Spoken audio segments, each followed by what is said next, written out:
Are you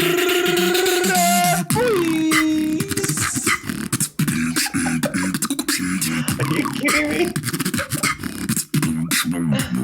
Oh. Welcome back to Draft Boys, the OFPL Draft Podcast. As always, joined by Miles, Hito, and myself, Whitey. Lads, how we doing? So good, mate. The vibes. You bring Mate, it you perked me up. every week. You bring Yeah, the vibes look- every Yeah. week, mate. I'm trying. I'm coming up with something fresh every week. I don't know how many times I'm going to come up with something fresh, but, you know, we'll see. I'm ready to see where this You've goes. set the bar mate. pretty high. We're on this journey with you. We're ready. I love it. How you guys doing? Yeah, I'm not too bad. I've had a pretty busy week this week at work and also on the golf course. Had a couple of rounds with my boy Hito, and we had fun out there. Nice. Keeping me busy. I hope you've tuned him up, Hito, because I'm playing with him tomorrow. He really needed it after our last game. I turned it up, took him down. Yeah, I gave him a What, bit of when you caddying won? tips. You Yeah, for when I the won first last time week, in mate. like 3 years. Whoa. Wow, that's shots fired. That hurt him. He's off. Well, Milo, the big question though is, I've heard you've been playing with a bit of both of us over the last, week or so. Who's your favorite golf partner? Wow. He's put me on the spot here. Hito, wow. It's kind of tough because, like, I feel like Whitey's got to pick up his game because you bring me fresh coffee every morning to, like, walk around with. However, you don't drink with me at 7 a.m. So, Tea and coffee it's doesn't go really together. close because, like, Whitey, like, really, is tuned in on the beers, but then you're tuned in on the coffee, which they're my two favorite drinks. So I'm going to go with even par. And, I'm just happy with both of yous. Even par, even using golf terms. I love it. Boys, are you guys excited? I mean, an international break is, always is boring. What are you thinking? What are you feeling coming up to this game week? First Ronaldo game week. I feel like I've got to kick back into gear, mate. I feel like this international week has just taken it out of me. We carried on from Euros. We're like straight into the season, fired up, getting in the groove, and then rugs pulled out from underneath us.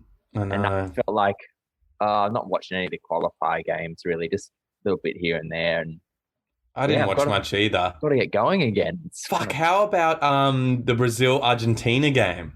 Oh, What a shambles that was. That was crazy. Like the health officials storming the field like mid-game. Crazy. we've got them, boys. We've got them. We know where they're going to be.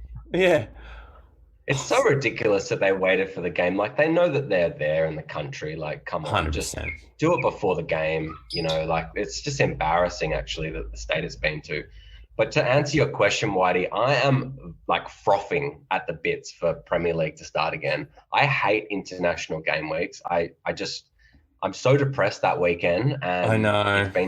It feels like it's been the whole summer again. I know. It actually feels longer than the summer. I hate it.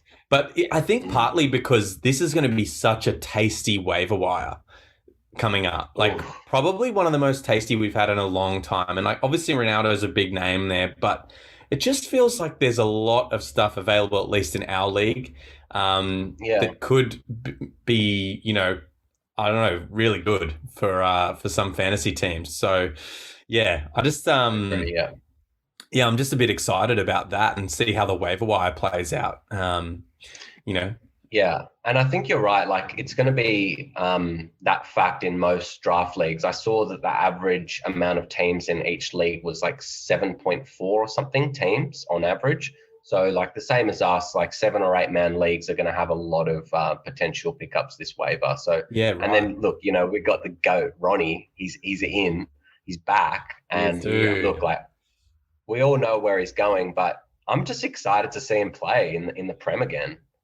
Me too. I'm like wanting to watch United games just to see what goes down. Like, fully just sit down and enjoy the Ronald.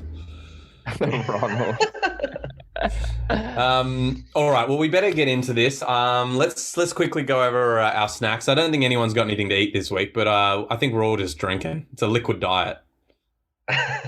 Yeah, maybe. I mean, That's it, mate. I've got something that resembles food. Oh, nice. Okay. Well, why don't you start? Yeah, sure. Well, for my drink, I've actually. How long has it been since you guys have had a Bundy? Oh, Jesus. Not since I was 18 and I discovered that I fucking hate Bundy. Oh, I saw it on sale the other day and I was like, I'm just gonna get it. And Bundy and dry, like it's not too bad. So I'm powering through one of them. And for my snack, I've got a couple of Heinekens actually. Oh, yes, Miles. I told you, liquid diet. Yeah, baby. Like you stole my line, but it's got carbs in it, Yeah. Yeah, I love it. That's so good. Hito, what have you got? Mate, I've just got a cider again this week. Good old Love it. Pete's. Just rocking it back to back. Back to back. Back to back. All right. Well, I've got something fresh this week. Ooh, something new. It's Serpent's Kiss Watermelon Pilsner. We've actually had it on the pod before. Miles missed it. Sam brought it for us, and it's one of my personal favorites. And they've just started selling it at Dan's. Free promo for the Grifter Brewing Co. There. You're welcome, boys. So I'm pretty excited about that. I remember that being quite a good COVID. one. I quite like that one, I think, from memory. And that's saying a lot. Dude, it's delicious. It's got that perfect watermelon flavor. Mate, it was good. Perfect for an early afternoon. In the off season, like this year, let's just do a food and drink podcast. Let's just like do a little. We've already spent a little spin-off. I love it. I love it. A little spin-off, and maybe we just do one of those. What are they called? Patreons. We'll do a Patreon and you pay extra for Snack Chat pod, which is like an hour long. Could be good. We'll never know.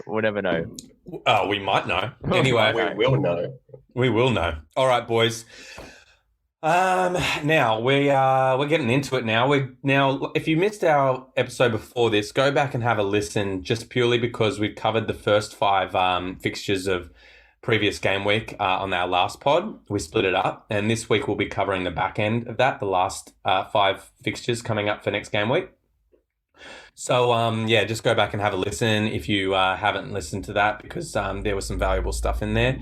And, we're going to get into it with Southampton versus West Ham for this week. Boys, Southampton. Yeah. Drew 2-2 with Newcastle's. There's definitely goals in them. There was goals, and didn't they leave it to the last minute, if my memory serves me correctly? It does serve you correctly. 96th minute penalty. Yeah, JWP. Yep. We've been talking about golf today, and he's consistent with those golf swing celebrations. I love it. Mm-hmm. Pulling them out. I feel like JWP is one of those players that is in and out of probably about 4 fantasy managers in each draft each year. Like, it's so hard to kind of keep him because, he just doesn't have that consistent form. Well, that's the thing. It is kind of consistent if you look at it over a whole season. Like, he had a decent haul last season. I'm trying to frantically bring that up. But I think it was like 140, 150 or something, wasn't it? Like that. Yeah, that's a super respectable score, especially considering he was in and out of teams. Like, he's technically a 5th mid. Yeah. Fifth mid scores you 140 points. Like, fuck, that's pretty big. But I just found with last year that I think about 3 or possibly 4 of those hauls were like those, those decent double-digit hauls. So, let's say on average on those he was getting like 13 or 14 because he had some really big weeks. That's almost a third of his points just in, say, 4 games, maybe 5. So you're saying if you don't play him? Yeah, the points are consistent over the season, but, when you've got a rotating mid, it's just so hard to nail him down. Yeah, I guess. But 140 points almost says he should be in your team every week. I don't know. Like, we should probably be looking at the history, like, of his whole season, his previous seasons. Yeah. Well, he got 156 last season, boys. I just looked it up. And then he had 117 the season before. Okay. What about the season before that? 94. Okay. He hasn't cracked 100 before, but he got 7 goals that season, just no assists. That's why it was 94. But I think it would work if he's not your fifth. If you've got like quite weak mids and you can leave him as your fourth best mid and then someone else can be your rotation. Maybe in a deeper league to hold him. Because it could be good. Now, one other thing, we should talk about the other goal scorer in this game. Elyounoussi scored his first goal in a long time in the Prem. I think... I think I didn't even remember that name. I was just like, it seems familiar, but I don't know if I was just remembering something nearly different. 2 years ago since he's scored, and he hasn't really played at all. He barely played last season.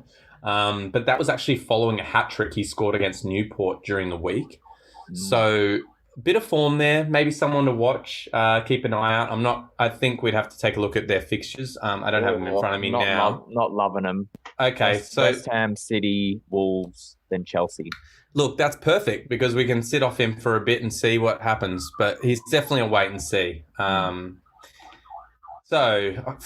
in the dodgiest area here? I just hear the sirens. I'm like, oh God, someone who's living in the real dodgy area. Who's broken quarantine?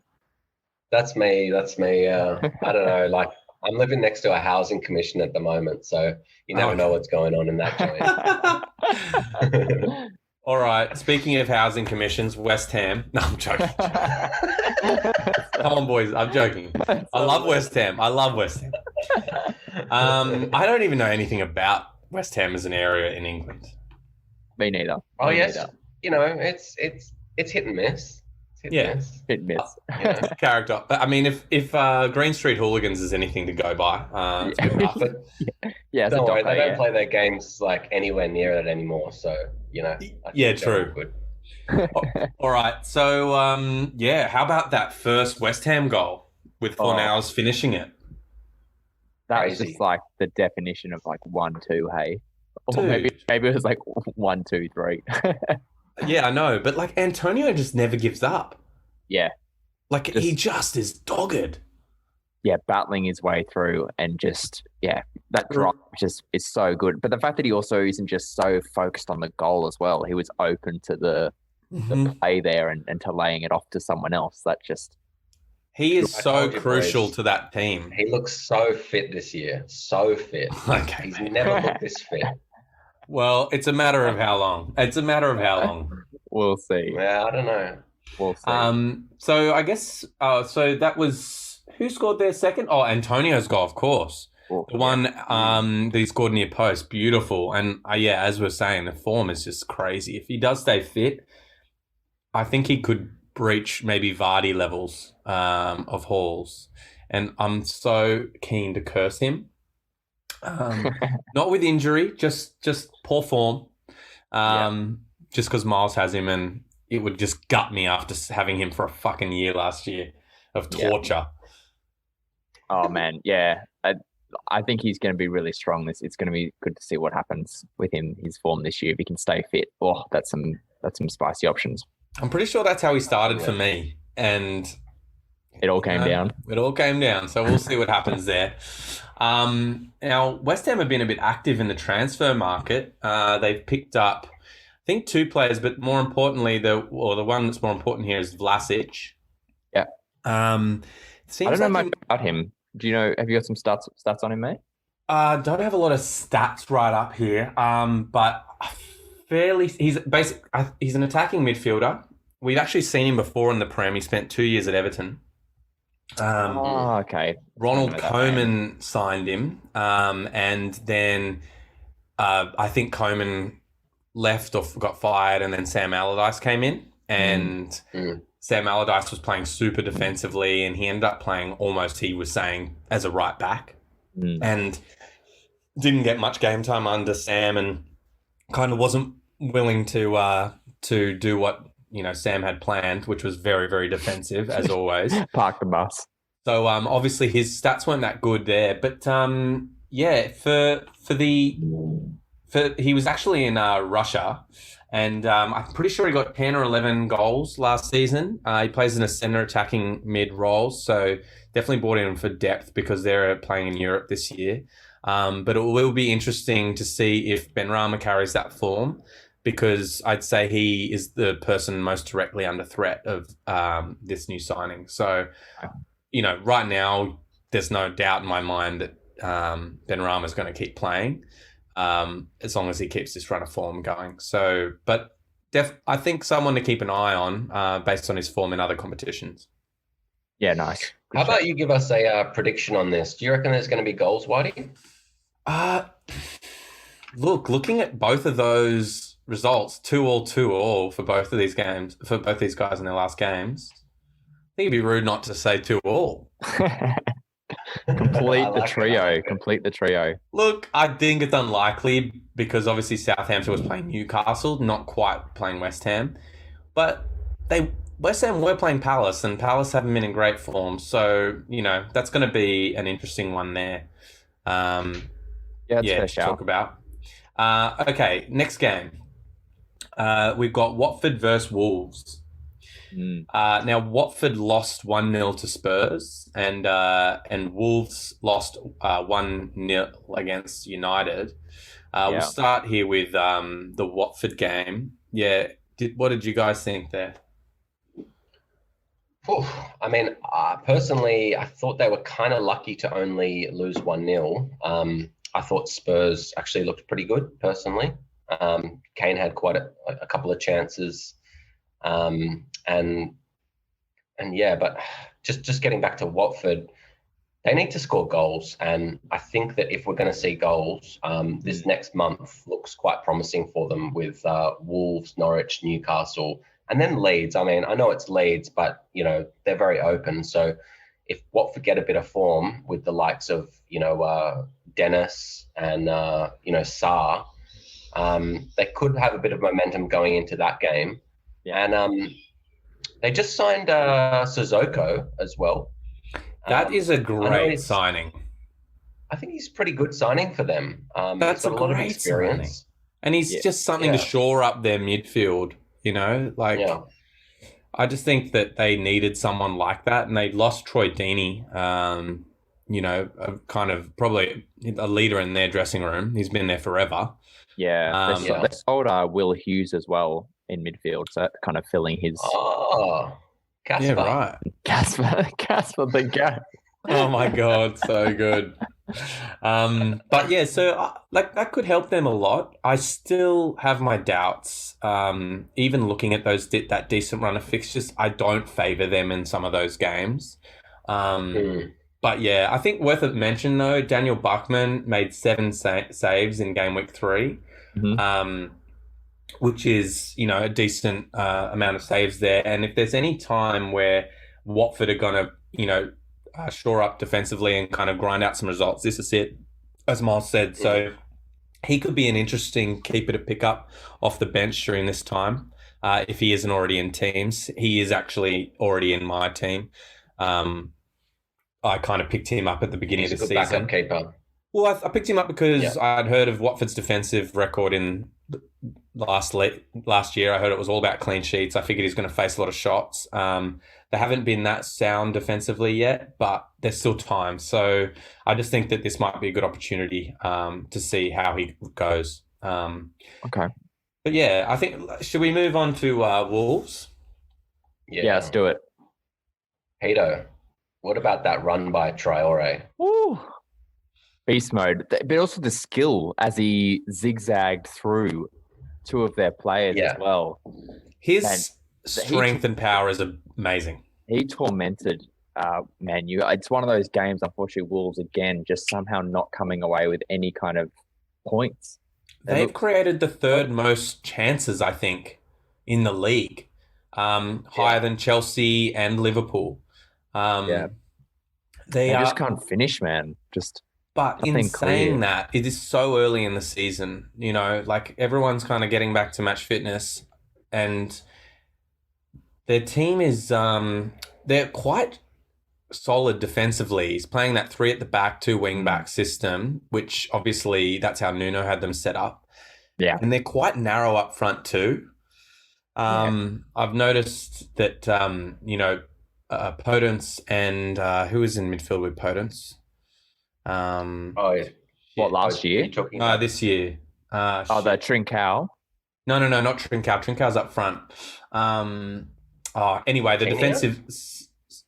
Say again? Matinho. Oh yeah, Matinho. Yeah. Sorry, they've been pressing quite high up the pitch and winning the ball back quite high up the pitch.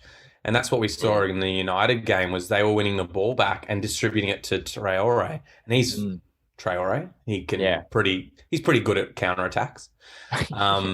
So I mean, I feel like they're gonna keep getting in these positions. They really look like from all the stuff I've watched of them so far, they've looked unlucky to have not had better results and to have kept such good scores against some of the teams they've played.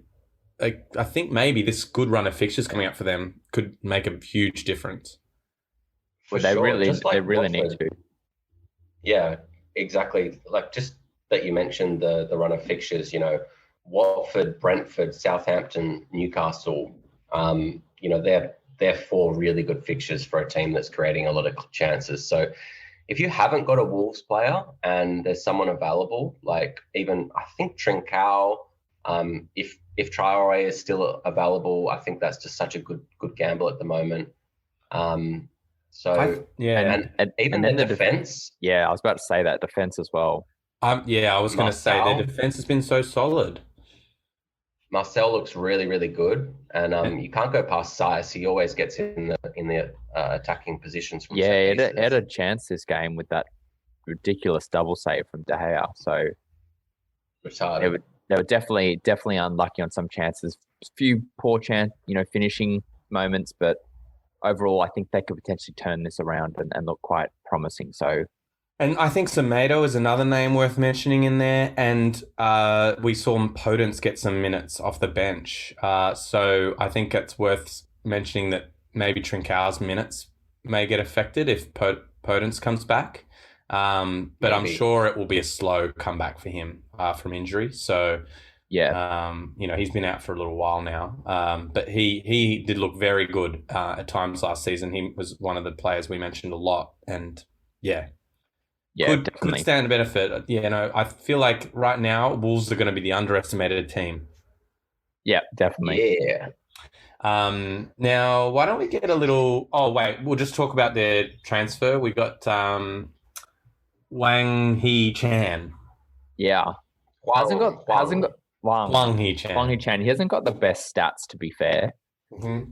From RB Leipzig. Last season, 18 matches, no goals, 1 assist. Okay. And then year before that, he was at RB Salzburg, 11 goals in 27 matches. But that's in the Austrian league, which is not as strong. So I would be dying to jump on him, but you never know. He very much feels like a bit of depth there because they've only had those two strikers and a very young one in the backup to Jimenez, who obviously was out all of last season. So it was definitely a place they needed to kind of get a bit more depth. So I think for me, that's all he is. Yeah, 100%. I definitely agree with that too. Okay, Hito, predict. I think Wolves will finally come away and they'll win 2-0. Love it. I agree with that. The only thing I can think of is that they're set up to counterattack so well, and against these smaller teams might not create as chances the same way, but I just think they still look dangerous. And I think they're more solid at the back than what Watford can potentially produce. So we'll see. Cool. Okay, boys. Chelsea versus Aston Villa. Man, I can't believe you made me wait a week to do this in the second pod to talk about Chelsea-Liverpool. But yeah, Chelsea-Liverpool played 2 weeks ago, or almost 2 weeks ago now, and they drew 1-1. And Aston Villa played Brentford and drew 1-1. So we're getting a lot of matching scoring results. We have. I just wanted to leave, I wanted the time to just settle, just so you guys weren't too fired up about, the James handball. We just wanted to take a step back. You calm down, reflected, gone through the stages of grief, We could talk about what was, just another version of the rules that they've changed, which who knows if it's for the better. I mean, at this point, I'm on the side of it was a handball and it was a red card based on the current rules. The fact that they change every fucking 2 minutes and that Tuchel didn't even know what the rules are kind of gives you an idea of what it's like for the players out there to keep up with all the rules that they keep changing. So I don't know. It came off his leg last season. It came off his leg of a goal scoring part of his body to his arm, which wouldn't have been. Yeah, that's the thing. A handball. They keep changing so and much. They've changed that. And now, yes, it is. And the whole thing about the double movement, in slow motion, it all looks like that shit. Like, you're out there balancing, you know, like you're throwing a leg out and then you're kind of catching yourself. I just think all that stuff looks exaggerated. But mate, you just got to have your arms pinned to your side at all times. Like it's so easy to do as a human, you know. That's what we do. I run like that. I walk like that. I do everything like that. So. Dude, I get my beers out of the fridge like that, just with my mouth. I'm just like, yeah, you got them all like pre-popped just because you chew through. You know, you're going to chew through them. Miles seems so quiet. I'm waiting for a rant here. All I gotta say is fucking Anthony Taylor. He's the biggest piece of shit ref to Chelsea. He's given us the worst red cards in history. And look, I mean, I know that the rules have changed and stuff, but I don't agree with them. So in my head, I don't really see it as a red. I know that I don't have much backing with the football community. But as Whitey said, you know, when you see that in slow-mo, everything looks worse. When you look at it in real time, like James, like he's not the type of player to actually do that. And with the momentum of how he's trying to control his body just to keep the shot out without using his arms, it's just clear to me that it's just taken a bounce, you know, off his leg and it's just bumped into his arm. And, you know, yeah, maybe give him a pen for it because it has stopped the ball from going in. But a red card, I think that's a bit harsh. It's hard when it's coming off a part of your body that is a goal-scoring part of your body. Like, at the end of the day, he's made an attempt to keep that ball out with the right part of his body, and then it's deflected up. I mean, it's just a question of whether, okay, it should have gone in because it touched a part of your body that isn't allowed to touch your body, like, straight up. Or it's a question of, like, fairness. Is it, like, did he make his best attempt to try and stop that from going in with, you know, a part of his body that is legal and then it deflected off it into an illegal part of the body. And that's where the argument is. It's like, well, was it just going in anyway? Should it be a goal? Or is it just like he's such a piece of shit? Because I'm sorry to cut you off. I'm really like that's a way to talk about you. Yeah, dude, you need to fucking clarify.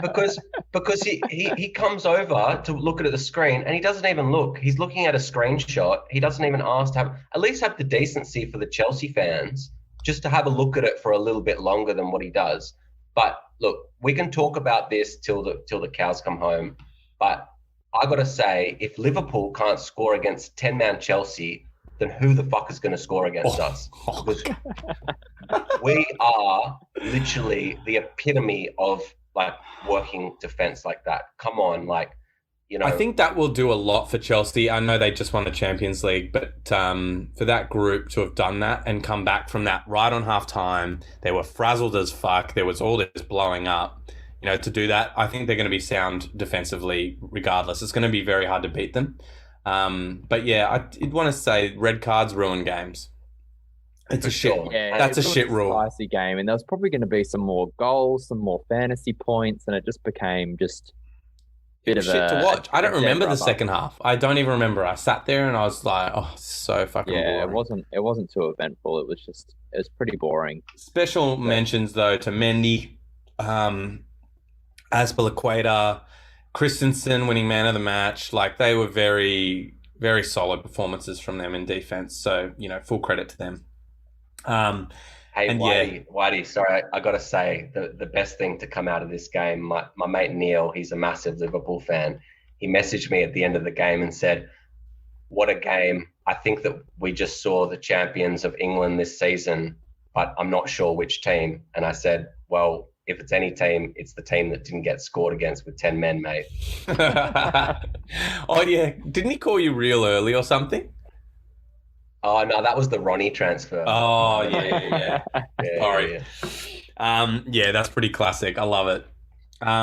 Hey, we got to move on because we could talk about this forever. I think Hato, didn't we had a question from one of the fans about a potential trade that they were offered? Yeah, so Kobe reached out to us on Twitter and he's asked... Kobe Bryant? No way. Yep. Oh, that's not no, that was not tasteful. Too soon, man. I mean, it was honestly, it was a reaction, and I was like, "Oh shit, I forgot." You're like, that's the only name I. R.I.P. Full respect to Kobe. Sorry.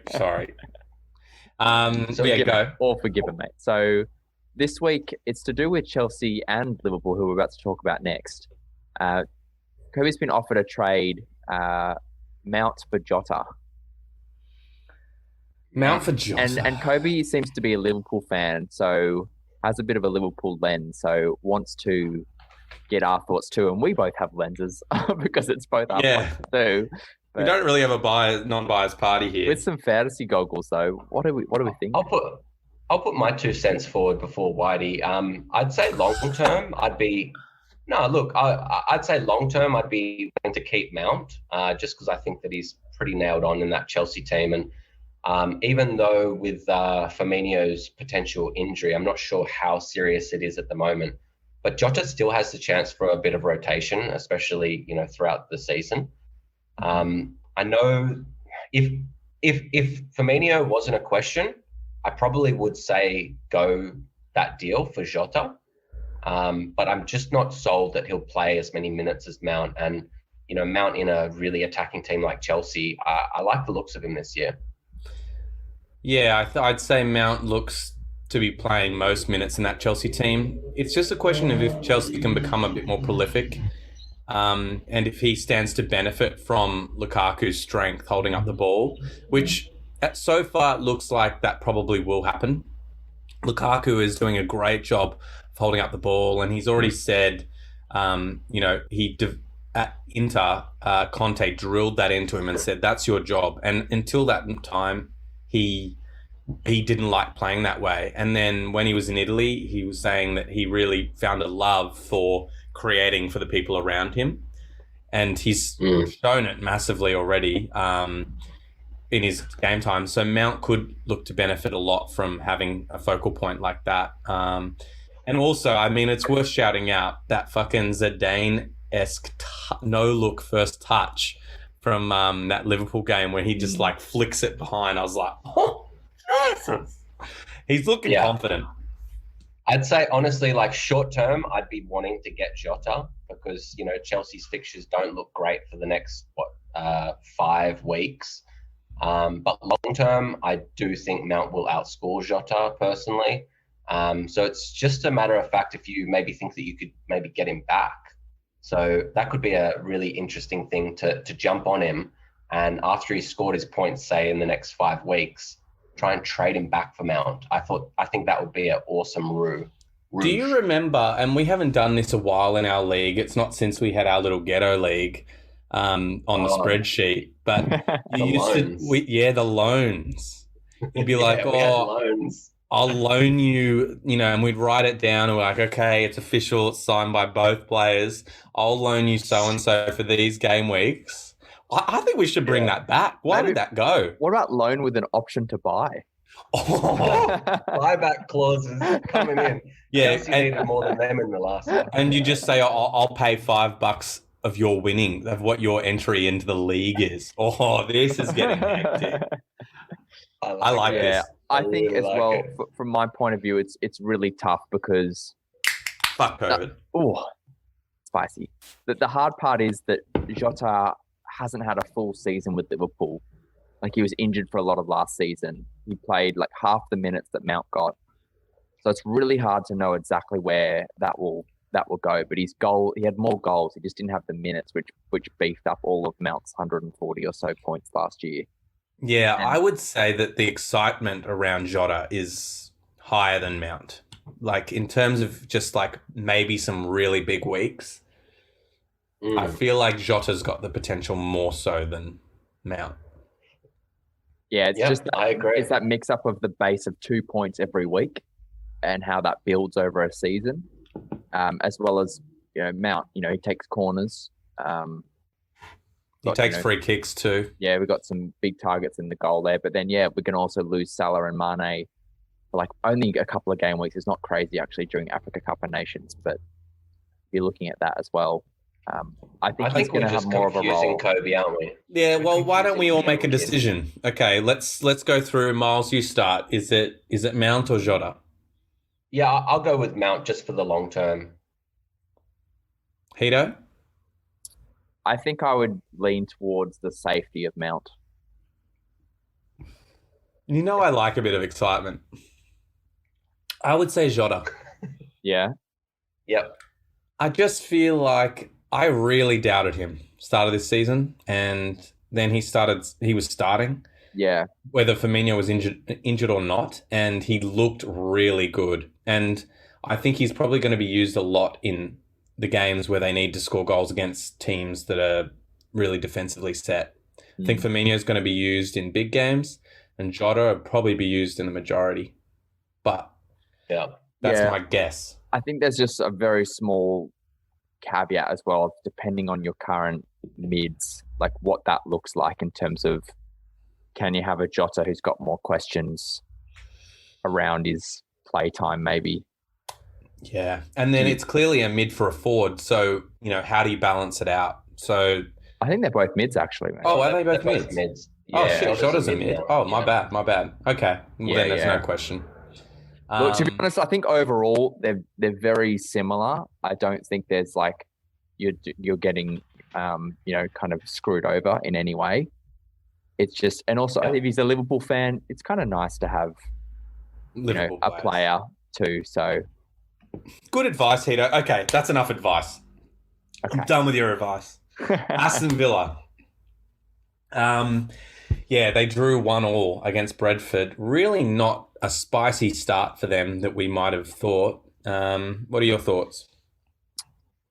Yeah, I don't think there's a crazy amount to talk about this game. The goal was nice, but he was left alone. Buendia completely, no Brentford players closing him down.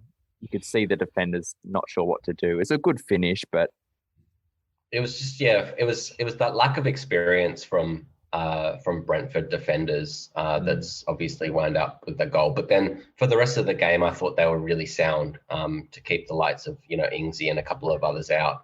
But the only thing I've got to say about Villa is they've got a tough month. They go Chelsea, Everton, United, Spurs.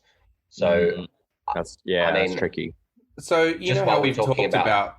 Sorry, very quick. Oh, sorry, Miles. Finish your point. No, I was just saying, just like we were speaking about trading now, you could look to capitalize on Ings' form. I was 100% going to just say that. Fuck yeah, Miles. But long term, I mean, it's just a month, and there's a lot of other games, and I think Ings going to be, immense this season. It's still fixtures that he can score. I mean, he can score against any of the teams, including Chelsea. So. I mean, if 10-man Liverpool can't score against Chelsea, I don't rate his chances, but you never know. Dropping that in again. All right, Miles, why don't you predict this? You seem more fired up. Yeah, I'm fired up on this one. Look, I think it's going to be a big haul from the boys in blue. I'm actually going to say 3-0. Okay, I like that. I think that's possible because you got Martinez and Buendia missing this game with quarantine. So no James either for the next 3 games for his straight red. So we'll likely see probably Azpilicueta. Daniel. Oh, Dan James. Oh, Reece. No, Reece James. Sorry, Reece James. I was going back to Chelsea very briefly. I was thinking Villa. I was like, who the fuck is James? Sorry, no. Reece James will be out for the red card. So I'd say Azpilicueta will be pushed out wide, and then maybe Chalobah comes in. Chalobah will come in on that right side. So, maybe just a little specky for the next game week because obviously Chelsea don't have great fixtures. But, okay. Everton versus Burnley. Oh, mate, you've skipped Liverpool. What's sorry. Going on here? What's going on here? Did I? Sorry. Okay. We'll go back. You fucker. Sorry, that was too tempting. Okay, Leeds versus Liverpool. We will go over it. Leeds drew 1-1 against Burnley. Liverpool drawing 1-1 against Chelsea. More 1-1. Here we go. Holy shit. if you look at the games we've talked about in this pod, first one was Newcastle Southampton 2-2 draw, West Ham's Crystal Palace 2-2 draw. All the fixtures match up. Then Watford versus Wolves both lost 1-0. Then Chelsea Aston Villa, but 2 draws 1-1. Leeds versus Liverpool, 2 draws 1-1. Oh. What's the final one? Crazy. The fucking Everton ruin it. It's nearly yeah. Okay, after my little freak out there, let's get into it. So Leeds 1-1 against Burnley. I'd expect better. I'd expect more too, but after watching Liverpool versus Burnley the other week, there are a tough, group to crack. They're solidly drilled. They're not an easy team to play against.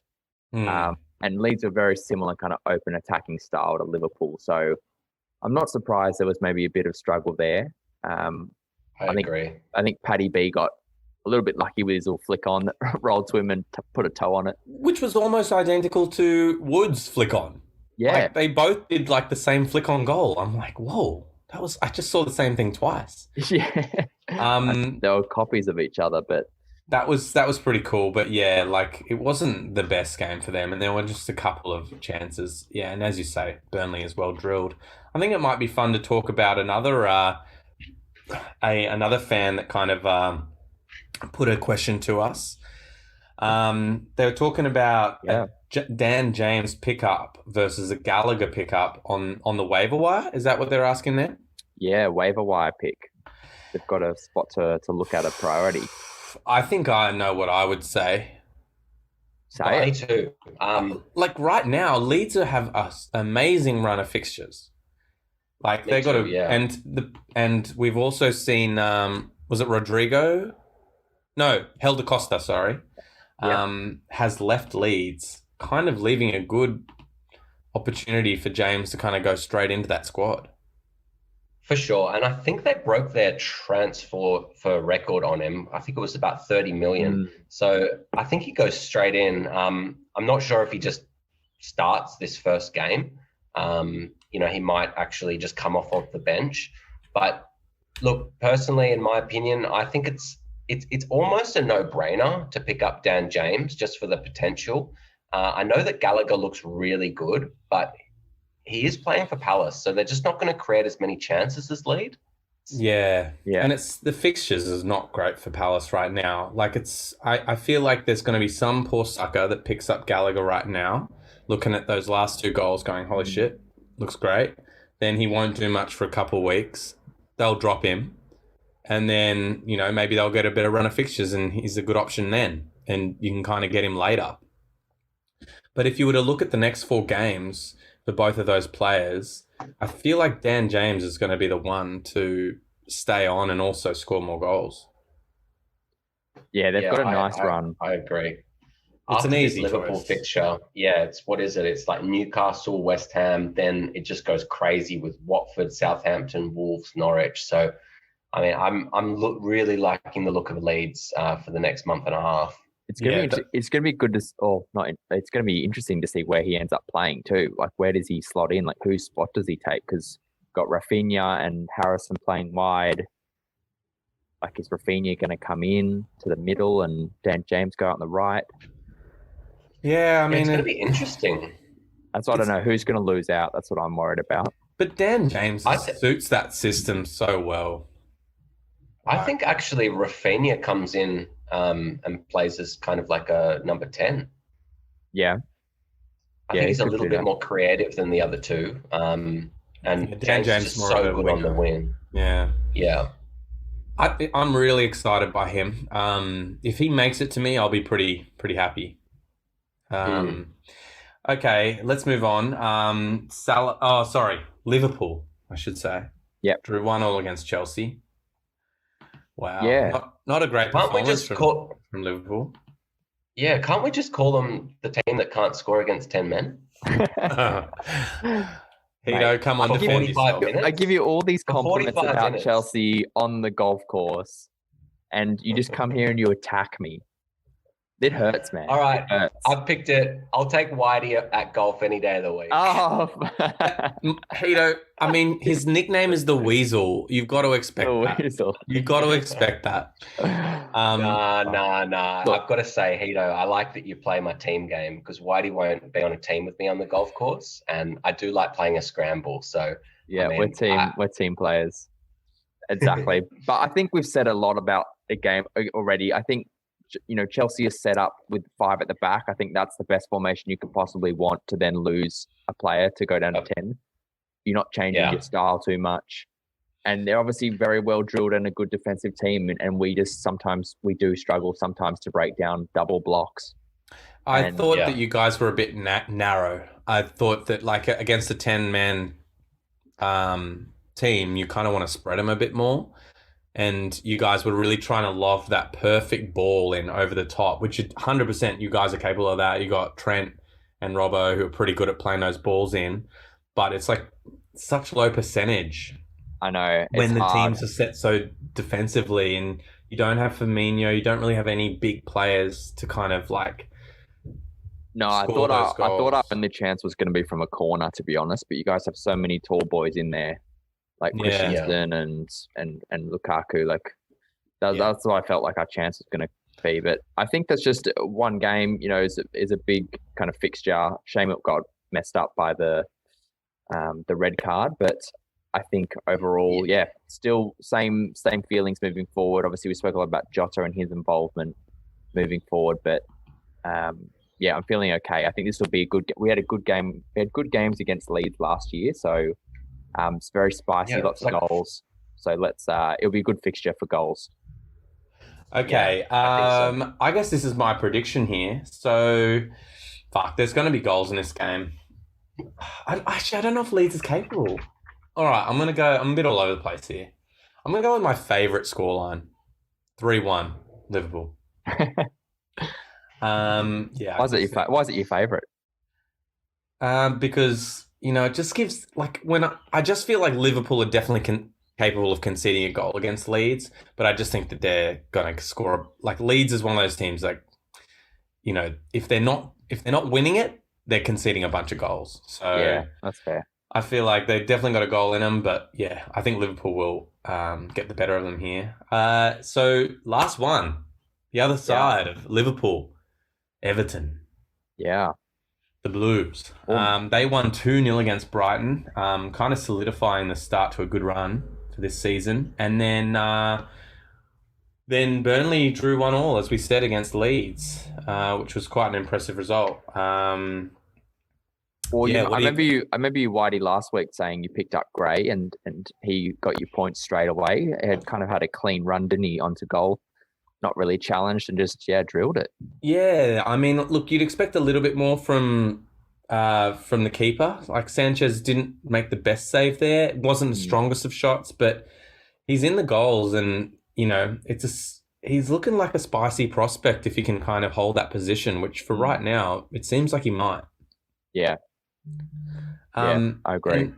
And also, like, Everton have a pretty good run of fixtures.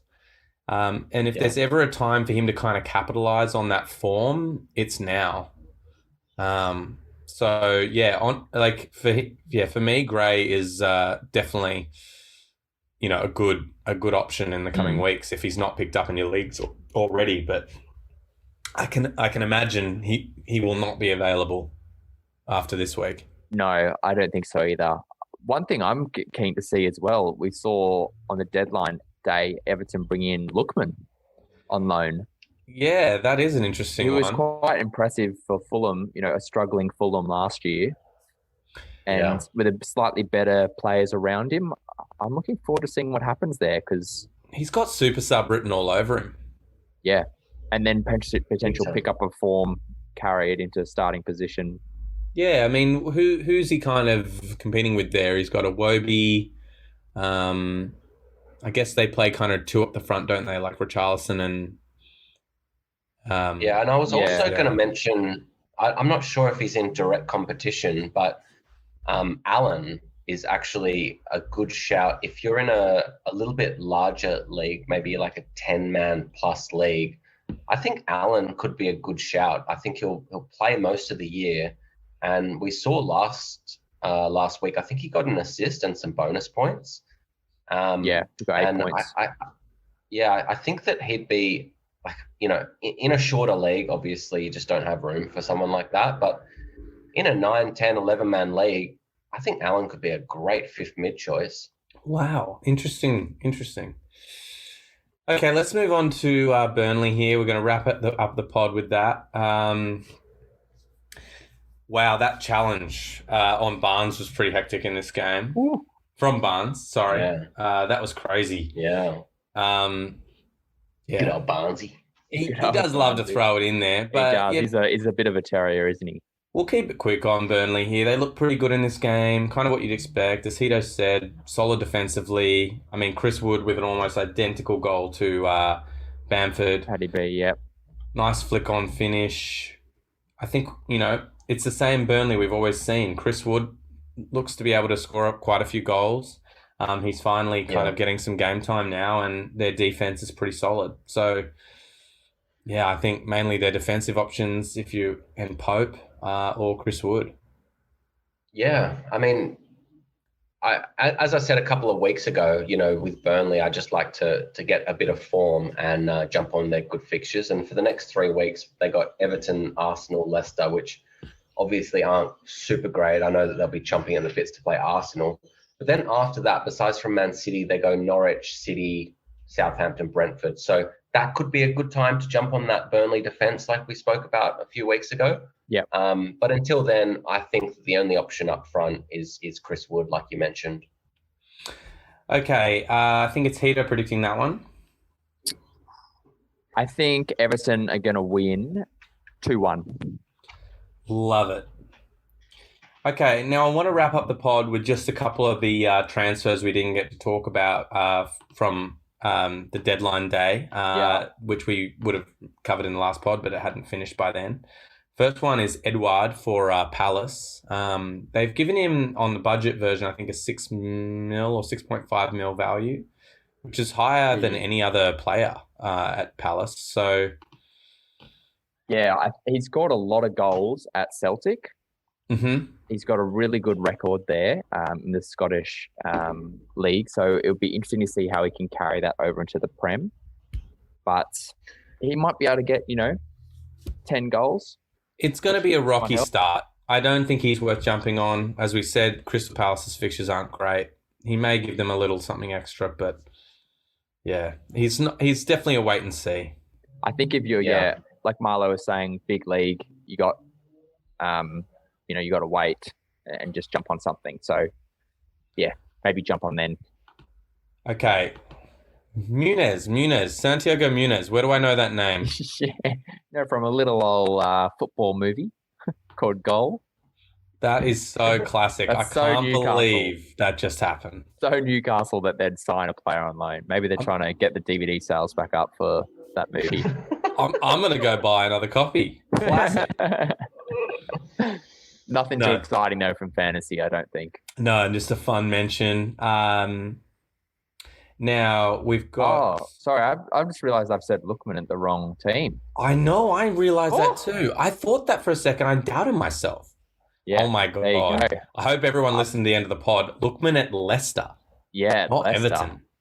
Yeah, although it would have been a good signing for Everton. I know, it would have been. It's actually even better now for Leicester, I think. Yeah, no, and as we said, honestly, the prospects don't change. He's going to be support in that team. And I think there's room there in that team for him more than Everton. Now, okay, last one, Tomiyasu. I think Arsenal have dropped a bit of cash on him. Yep. Miles, what do you know about him? Look, I don't know heaps, but I do think that he might play because it looks like Arsenal, their preferred system is that back five, 3 big central defenders and 2 wing backs. But I'm just not sure, Bellerin left. I just want to see what happens with Arsenal over the next few weeks. They've got good fixtures. So if they've got any time to get out of this relegation scrap that they're in, it's now. So I just want to watch and see, guys, on that one. Okay. Yeah, fair enough. Me too. Well, I think that's a pretty good place to leave it, boys. Yeah, that was fun. I'm really excited for this game week. What a crazy waiver wire it's going to be with, a couple of teams with really solid run of fixtures and some new signings, some deadline day signings. It's going to make for a pretty spicy waiver. It will. And don't worry, boys. Tommy the Tank has got Ronaldo sitting at number 1. I haven't forgotten. Fucking Ronald. Okay. Ronnie. Fucking Ronnie. I'm out.